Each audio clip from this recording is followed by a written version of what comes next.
ओम सहना भवतु सहनौ भुनक्तु सह वीर्यं करवावहै तेजस्विनावधीतमस्तु मा विद्विषावहै। ओम शांति शांति शांतिः। ओम गणानां त्वा गणपतिगं हवामहे कविं कवीनामुपमश्रवस्तमं ज्येष्ठराजं ब्रह्मणां ब्रह्मणस्पत आनशृण्वन्नोतिभिः सीदसादनम्। ॐ श्रीमहागणाधिपतये नमः। प्रणो देवी सरस्वती वाजेभिर्वाजिनीवती धीनामविच्र्यवतु। ॐ श्री सरस्वत्यै नमः। गुरुर्ब्रह्मा गुरुर्विष्णुः गुरुर्देवो महेश्वरः गुरुरेव परं ब्रह्म तस्मै श्रीगुरवे नमः। ॐ श्रीगुरुभ्यो नमः। समस्तजनकल्याणे निरतं करुणामयं नमामि चिन्मयं देवं सद्गुरुं ब्रह्मविद्वरम्।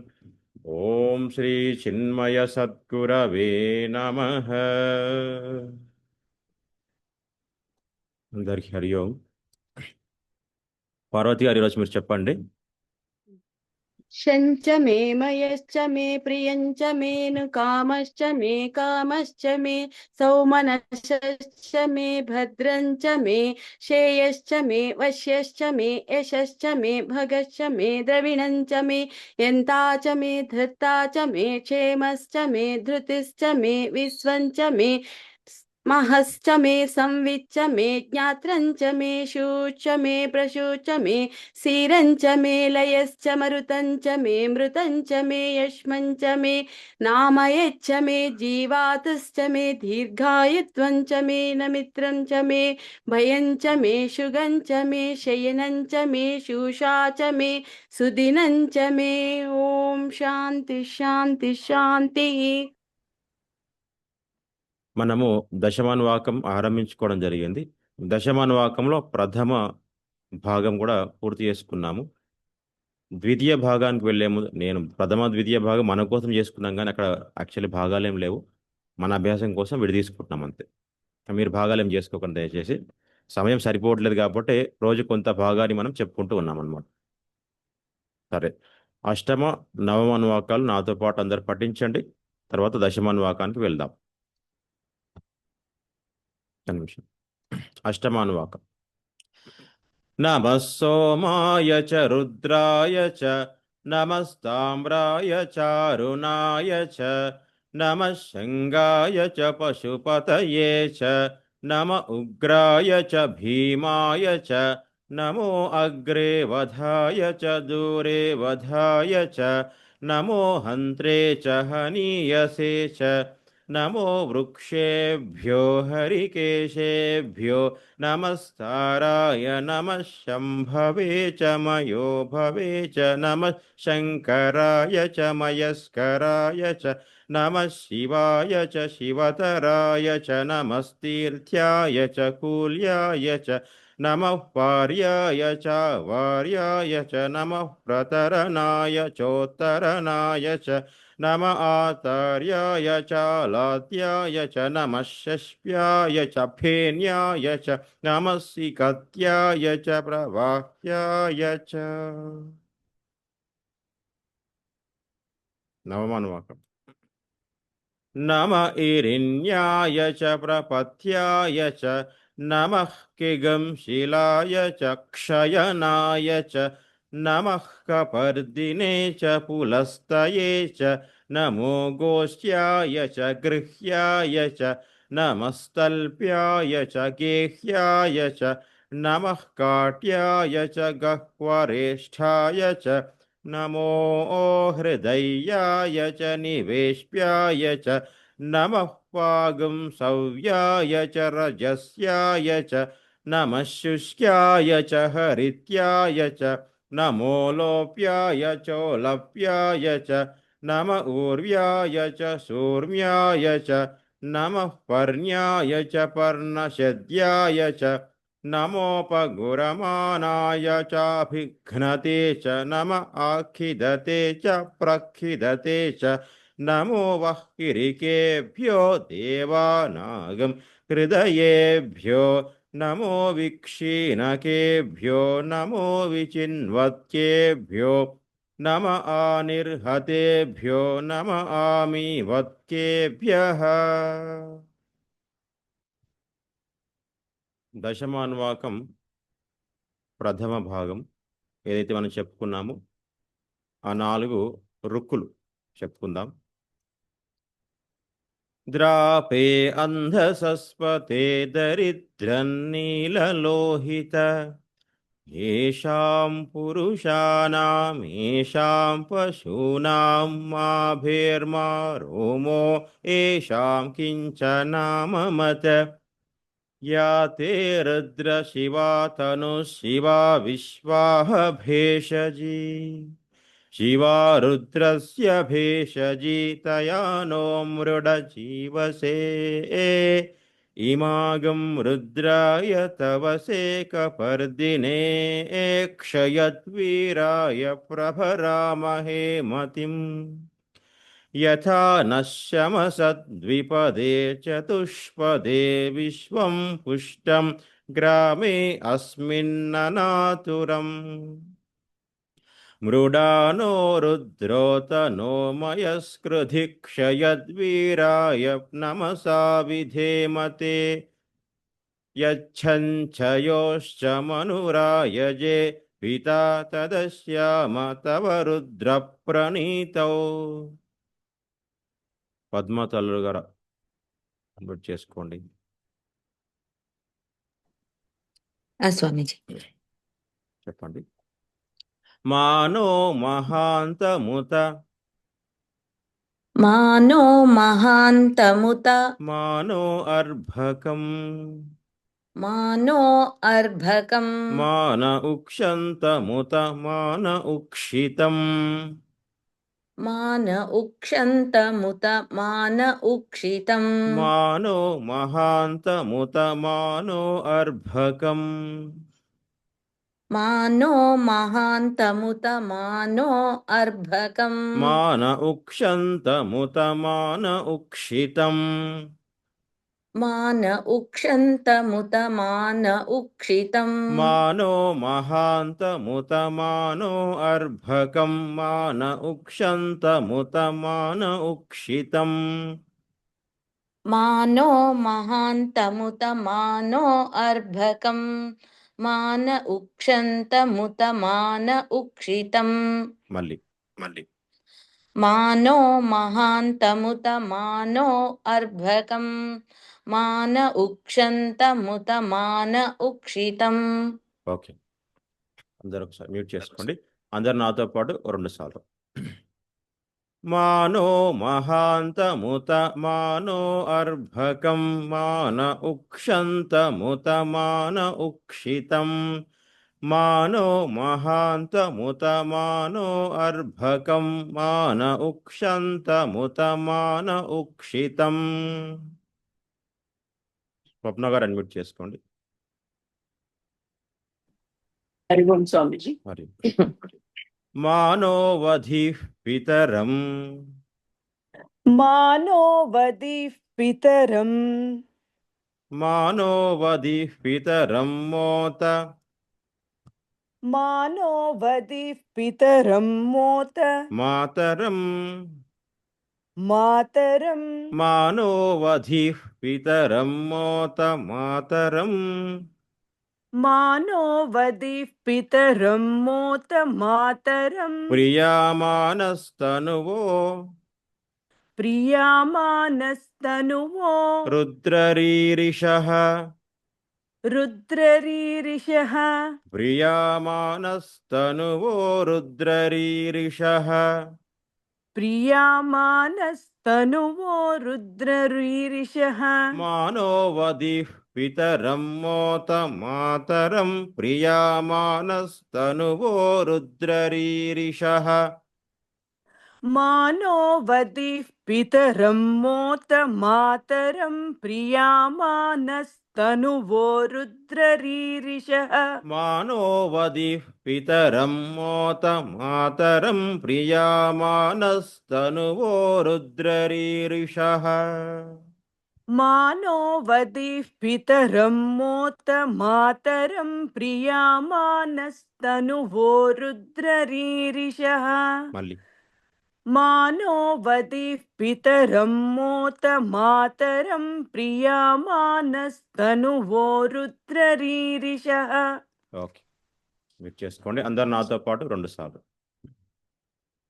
మానో మానోవధిః పితరం మోత మాతరం ప్రియామానస్తనువో రుద్రరీరిషః మానోవధిః పితరం మోత మాతరం ప్రియామానస్తనువో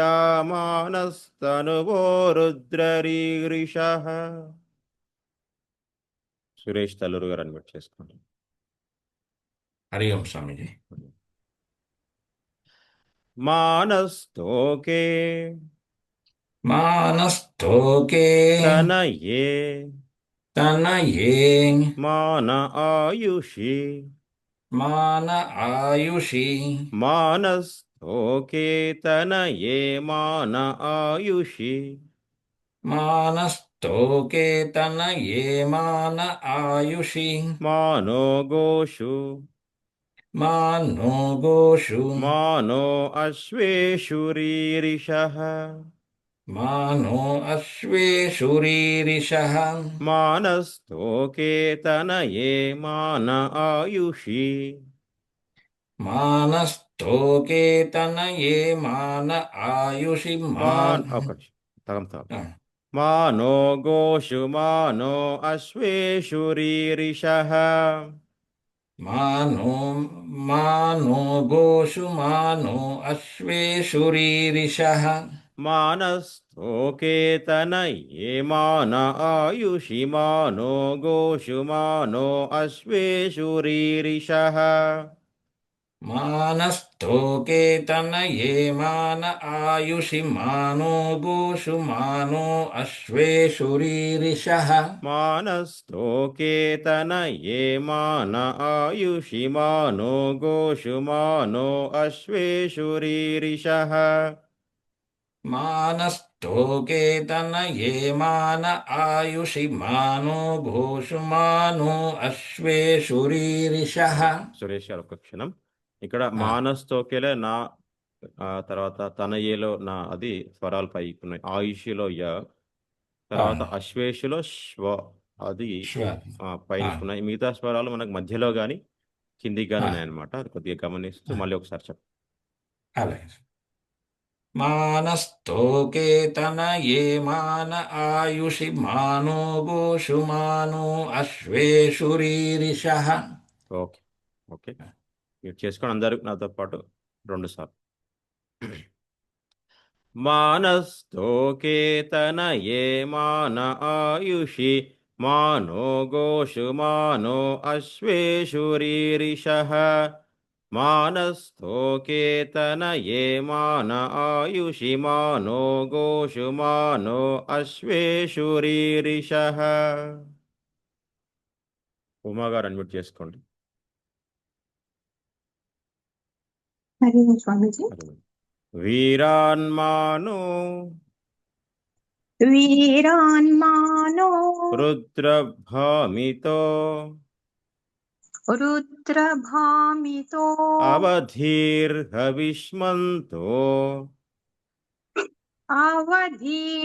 అవధీర్హవిష్మంతో వీరాన్మానో రుద్ర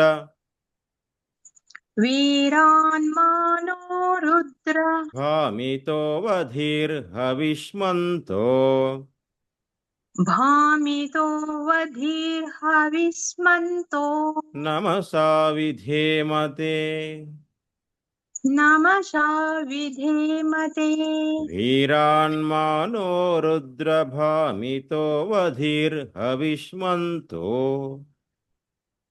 వీరాన్మానో రుద్రభం वीरान्मानो रुद्रभामितो वधीर्हविस्मन्तो नमसा विधेमते नमसा विधेमते वीरान्मानो रुद्रभामितो वधीर्हविष्मन्तो नमसा विधेमते वीरान्मानो रुद्रभामितो वधीर्हविस्मन्तो नमसा विधेमते దీర్ఘం वीरा నమసా ఒక నిమిషం నమసా దీర్ఘం రావాలి వీరాన్మానో రుద్రభామితో వధీర్హవిష్మంతో నమసా విధేమతే वीरान्मानो रुद्रभामितो वधीर्हविस्मन्तो नमसा विधेमते మళ్ళీ वीरान्मानो रुद्रभामितो वधीर्हविस्मन्तो नमसा विधेमते ఓకే అందరూ నాతో పాటు చెప్పండి 2 సార్లు వీరాన్మానో రుద్రభామితో వధీర్హవిష్మంతో నమసా విధేమతే వీరాన్మానో రుద్రభామితో వధీర్హవిష్మంతో నమసా విధేమతే నాగరత్న గారు అన్మిట్ చేసుకోండి హరి ఓం స్వామి. హరి ఓం. ఆరాతే గోఘ్న ఉత ఆరాతే గోఘ్న ఉత పూరుషఘ్నే పూరుషఘ్నే ఆరాతే గోఘ్న ఉత పూరుషఘ్నే ఆరాతే గోఘ్న ఉత పూరుషఘ్నే క్షయద్వీరాయ క్షయద్వీరాయ సుమ్నమస్మే తే అస్తు సుమ్నమస్మే తే అస్తు క్షయద్వీరాయ సుమ్నమస్మే తే అస్తు క్షయద్వీరాయ సుమ్నమస్మే తే అస్తు ఆరాతే గోఘ్న ఉత పూరుషఘ్నే క్షయద్వీరాయ సుమ్నమస్మే తే అస్తు ఆరాతే గోఘ్న ఉత పూరుషఘ్నే క్షయద్వీరాయ సుమ్నమస్మే తే అస్తు ఆరాతే గోఘ్న ఉత పూరుషఘ్నే క్షయద్వీరాయ సుమ్నమస్మే తే అస్తు ఆరాతే గోఘ్న ఉత పూరుషఘ్నే క్షయద్వీరాయ సుమ్నమస్మే తే అస్తు మళ్ళీ ఆరాతే గోఘ్న ఉత పూరుషఘ్నే మళ్ళీ చెప్పండి ఆరాతే గోఘ్న ఉత పూరుషఘ్నే క్షయద్వీరాయ సుమ్నమస్మే తే అస్తు ఓకే అమ్మ మ్యూట్ చేసుకోండి అందరు నాతో పాటు 2 సార్లు చెప్పండి ఆరాతే గోఘ్న ఉత పూరుషఘ్నే క్షయద్వీరాయ సుమ్నమస్మే తే అస్తు ఆరాతే గోఘ్న ఉత పూరుషఘ్నే క్షయద్వీరాయ సుమ్నమస్మే తే అస్తు సంధ్య గారు అన్మ్యూట్ చేసుకోండి రక్షాచనో రక్షాచనో అధిచ దేవ అధిచ దేవ బ్రూహ్యధా బృహ్యదా రక్షాచనో అధిచ దేవ బ్రూహ్యధా చ రక్షాచనో అధిచ దేవ బృహ్యదా చ నశర్మ నశర్మ యచ్చద్విబర్హాః యచ్చద్విబర్హాః నశర్మ యచ్చద్విబర్హాః నశర్మ యచ్చద్విబర్హాః रक्षा च नो अधि च देव ब्रूह्यधा च रक्षा च नो अधि च देव बृह्यदा च रक्षा च नो अधि च देव ब्रूह्यधा च न शर्म यच्छद्विबर्हाः रक्षा च नो अधि च देव बृह्यदा च न शर्म यच्च द्विबर्हाः रक्षा च नो अधि च देव ब्रूह्यधा च न शर्म यच्छद्विबर्हाः रक्षा च नो अधि च देव बृह्यदा च न शर्म यच्च द्विबर्हाः मल्ली रक्षा च नो अधि च देव बृह्यदा च न शर्म यच्च द्विबर्हाः ఓకే నాతో పాటు అందరూ 2 సార్లు చెప్పండి మ్యూట్ చేసుకుంటాం रक्षा च नो अधि च देव ब्रूह्यधा च न शर्म यच्छद्विबर्हाः रक्षा च नो अधि च देव ब्रूह्यधा च न शर्म यच्छद्विबर्हाः ఇంకొక రుకు చెప్పుకుందాం ఈరోజు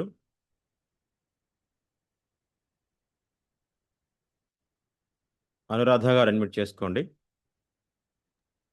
हरि ओम स्वामी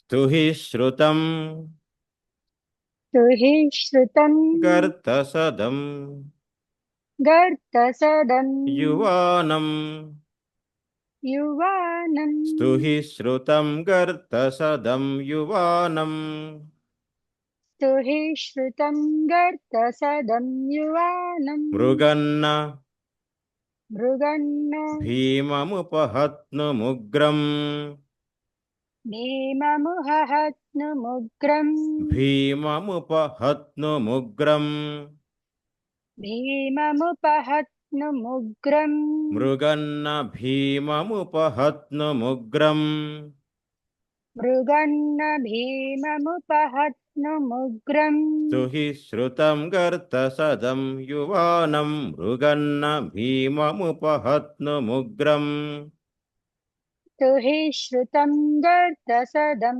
युवानं मृगन्न भीममुपहत्नुमुग्रम् स्तुहि श्रुतं गर्तसदं युवानं मृगन्न भीममुपहत्नुमुग्रम् तो हि श्रुतं गर्तसदं युवानं मृगन्न भीममुपहत्नुमुग्रम् ఓకే ఇంకోసారి చెప్పండి तो हि श्रुतं गर्तसदं युवानं मृगन्न भीममुपहत्नुमुग्रम् ఓకే మ్యూట్ చేసుకోండి అందరు నాతో పాటు 2 సార్లు చెప్పండి स्तुहि श्रुतं गर्तसदं युवानं मृगन्न भीममुपहत्नुमुग्रम् स्तुहि श्रुतं गर्तसदं युवानं मृगन्न भीममुपहत्नुमुग्रम् చివరి వాక్యం జయంతి పద్మ గారు అన్మ్యూట్ చేసుకోండి హరి ఓం గురుజీ. హరి ఓం మృడా చరిత్రే మృడాచరిత్రే రుద్రస్తవానో రుద్రస్తవానో మృడా చరిత్రే రుద్ర ఒక నిమిషం మృడా చరిత్రే రుద్రస్తవానో మృడాచరిత్రే రుద్రస్తవానో అందులో గమనించండి అమ్మ జా స్వరం పైనకుంది చరిత్రేలో జ రుద్రలో ర పైనకున్నాయి ఒకసారి మళ్ళీ చూడండి మృడా చరిత్రే రుద్రస్తవానో మృడాచరిత్రే రుద్రస్తవానో అన్యంతే అన్యంతే అస్మన్నివ పంతు సేనా ఆహ అస్మన్నిపవంతు సేనా అన్యంతే అస్మన్నివ పంతు సేనా ఆహ అన్యంతే అస్మన్నిపవంతు సేనా నివపంతు అమ్మది నివపంతు నివపంతు మళ్ళీ చెప్పండి అన్యంతే నుంచి. అన్యంతే అస్మిన్ నివపంతు సేనా ఓకే. మృడా చరిత్రే రుద్రస్తవానో అన్యంతే అస్మన్ నివపంతు సేనాః. మృడా చరిత్రే రుద్రస్తవానో అన్యంతే అస్మిన్ నివపంతు సేనా అస్మిన్ కాదు అస్మన్. మళ్ళీ ఒకసారి అస్మన్ మృడా చరిత్రే రుద్రస్తవానో అన్యంతే అస్మిన్ నిభవంతు సేనా అస్మిన్ వస్తుంది, అస్మిన్ వినిపిస్తుంది. అస్మన్ నివపంతు అదొకటి చెప్పండి పదం. ఆ పదం అస్మన్ నివవంతు సేనా నివపంతు నివపంతు నివపంతు అస్మన్ నిపవంతు సేనా. ఓకే, మ్యూట్ చేసుకోండి అందరు నాతో పాటు చెప్పండి. మృడా చరిత్రే రుద్రస్తవానో అన్యంతే అస్మన్ నివపంతు సేనాః. మృడా చరిత్రే రుద్రస్తవానో అన్యంతే అస్మన్ నివపంతు సేనాః. భాగ్యలక్ష్మి అడ్మిట్ చేసుకోండి. మృడా చరిత్రే రుద్రస్తవానో మృడా చరిత్రే రుద్రస్తవానో అన్యంతే అస్మన్ నివపంతు సేనాః. అన్యంతే అస్మన్ నివపంతు సేనాః. మృడా చరిత్రే రుద్రస్తవానో అన్యంతే అస్మన్ నివపంతు సేనాః. మృడా చరిత్రే రుద్రస్తవానో అన్యంతే అస్మన్ నివపంతు సేనాః. మళ్ళీ మృడా చరిత్రే రుద్రస్తవానో అన్యంతే అస్మన్ నివపంతు సేనాః. నేను ఒక్కొక్కరి పేరు చెప్తానమ్మా, మీరు అన్మ్యూట్ చేసుకొని రుక్కు చెప్పండి. ఎక్కువద్దు, రుక్కు అంటే 2 వాక్యాలు మాత్రమే. ఆ రుక్కు చెప్తే సరిపోతుంది అనమాట. ఇక్కడ నుంచి అది మానో మహాంతముత నుంచి. సో రుక్కు అంటే 2 వాక్యాలు మాత్రమే, సమయం లేదు కాబట్టి ఒక్కొక్కరు ఆ విధంగా చెప్పండి. స్వప్న గారు చెప్పండి, మానో మహాంతముత ఆ రుక్కు చెప్పండి.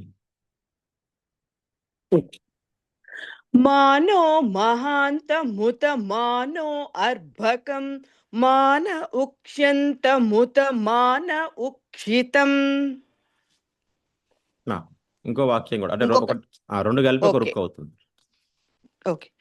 మానో వది పితరం మోత మాతరం ప్రియా మానస్తనువోరుద్రరీరిషః. ఓకే, అనురాధ గారు నెక్స్ట్ తర్వాత చెప్పండి. మానస్తో కేతనయే మాన ఆయుషి మానో గోషో మానో అశ్వేషురీరిషః. వీరాన్మానో రుద్రభామితో వదీర్హ విష్మంతో నమసా విధేమతే. రైట్, భాగ్యలక్ష్మి గారు చెప్పండి తర్వాత. మారాతే గోగ్న ఉత పూరుషగ్నే క్షయద్వీరాయ సుమ్నమస్మేతే అస్తు రక్షాచనో అధిచ దేవ బృహ్యదాచన శర్మ యచ్చద్విబర్ పార్వతి గారు. స్తుహి శ్రుతం గత్త సదం యువానం మృగన్న భీమముపహత్నుముగ్రం మృడా చరిత్రే రుద్రస్తవానో అన్యంతే అస్మన్నివపంతు సేనాః. ఓకే, నాగరత్న గారు మళ్ళీ మానో మహాంతముతం. హరి ఓం స్వామి. హరి మానో మహాంతముత మానో అర్భకం మాన ఉక్షంతముత మాన ఉక్షితం మానో వది పితరం మోత మాతరం ప్రియా మానస్తను ఓ రుద్రరీరిషః. సురేష్ గారు నెక్స్ట్. హరి ఓం స్వామి. మానస్థో కేతనయే మాన ఆయుషి మానో గోషు మానో అశ్వేషురీరిషః. వీరాన్మానో రుద్రభామితో భవధీర్హవిష్మంతో నమసా విధేమతే. సంధ్య గారు. స్వామిజీ. మరి ఆరాధే గోఘ్నహుత పురుషాగ్నే క్షయద్వీరాయ నమస్మేతే అస్తు రక్షా చ నో అది చ దేవ బృహ్యదా చ న శర్మ యచ్చ ద్విబర్హాః. ఉమా గారు. హరి ఓం స్వామిజీ. హరి అమ్మ. స్తుతి శ్రుతం గర్ద సదం యువానం మృగన్న భీమముపహత్నుమృగ్రం మృడాజరిత్రే రుద్రస్తనావో అన్యంతే అస్మిన్ నివపంతు సేనాః. ఓకే. జయంతి పద్మ గారు. మానవ మహాంతముత. మానో మహాంతముత మానో అర్భకం మానవుక్షంతముత మానవుక్షితం మానో వది పితరం మోత మాతరం ప్రియా మానస్తనువో రుద్రరీరిషః. ఓకే. అందరు అయ్యారు కదా? కాలేజ్ స్వామీజీ. చెప్పలేదు. నాది అయ్యో. కాలేదు. స్వామి నేనున్నాను స్వామి. వసుంధర. వసురారు ఉన్నారా? ఓకే. చెప్పండి. మానస్తోకే చెప్పండి అమ్మా. పద్మ తలూరు గారు. మానస్తోకే తనయే మాన ఆయుషి మానో గోషు మానో అశ్వేషు రీరిషః వీరాన్ మానో రుద్రభామితో వదిర్హవిష్మంతో నమసా విధేమతే. ఓకే. వసుంధర గారు. ఆరాధ్య.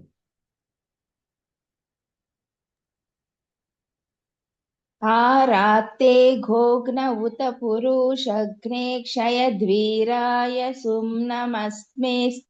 నమస్మేతే అస్తు రక్షా చ నో అధి చ దేవా బృహ్యధా చ నః శర్మ యచ్చ ద్విబర్హాః. ఓకే. సంతోషం. ఒకసారి ఒక్కొక్కసారి చెప్పుకుందాము. తర్వాత క్షమా ప్రార్థనతో ముగిద్దాం. మానవ మహాంతముత నుంచి ఈ నాలుగు రుక్కులు వీటిలో ఉండి చెప్పండి. మానో మహాంతముత మానో అర్భకం మాన ఉక్షంతముత మాన ఉక్షితం మానో వధి పితరం మోత మాతరం ప్రియా మానస్తనువో రుద్రరీరిషః మానస్తోకేతనయే మాన ఆయుషి మానో గోషు మానో అశ్వేషు రీరిషః వీరాన్మానో రుద్రభామితో వధీర్హవిష్మంతో నమసా విధేమతే. ఆరాత్తే గోఘ్న ఉత పూరుషఘ్నే క్షయద్వీరాయ సుమ్నమస్మేతే అస్తు రక్షా చ నో అధి చ దేవ బృహ్యథా చ నః శర్మ యచ్చద్విబర్హాః. స్తుహి శ్రుతం గర్తసదం యువానం మృగన్న భీమముపహత్నుముగ్రం మృడాజరిత్రే రుద్రస్తవానో అన్యంతే అస్మన్నివపంతు సేనాః. పార్వతి గారు క్షమా ప్రార్థన చెప్పండి. Okay sir. నిదానంగా చెప్పండి. పొందరండి.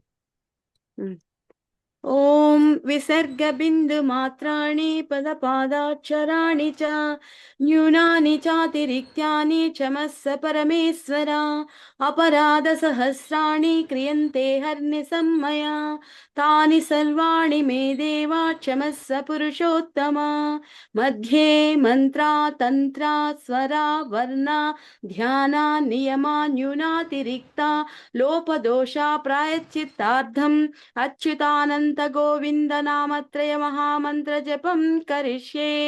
అచ్యుతాయ నమః అనంతాయ నమః గోవిందాయ నమః అచ్యుతాయ నమః అనంతాయ నమః గోవిందాయ నమః అచ్యుతాయ నమః అనంతాయ నమః గోవిందాయ నమః. కాయేన వాచా మనసేంద్రియైర్వా బుద్ధ్యాత్మనా వా ప్రకృతే స్వభావాత్ కరోమి యత్యత్ సకలం పరస్మై నారాయణాయేతి సమర్పయామి శ్రీమన్నారాయణాయేతి సమర్పయామి. హరి ఓం. మ్యూట్ చేసుకుంటాం. పూర్ణమద చెప్పండి నాతో పాటు. ఓం పూర్ణమదః పూర్ణమిదం పూర్ణాత్ పూర్ణముదచ్యతే పూర్ణస్య పూర్ణమాదాయ పూర్ణమేవావశిష్యతే. ఓం శాంతి శాంతి శాంతి. హరి ఓం. శ్రీ గురుభ్యో నమః. హరి ఓం. అందరికీ హరి ఓం. రేపటితో దశమానువాకం సంపూర్ణం చేసుకుందాం. రేపటి క్లాసులో కలుద్దాం. హరి ఓం.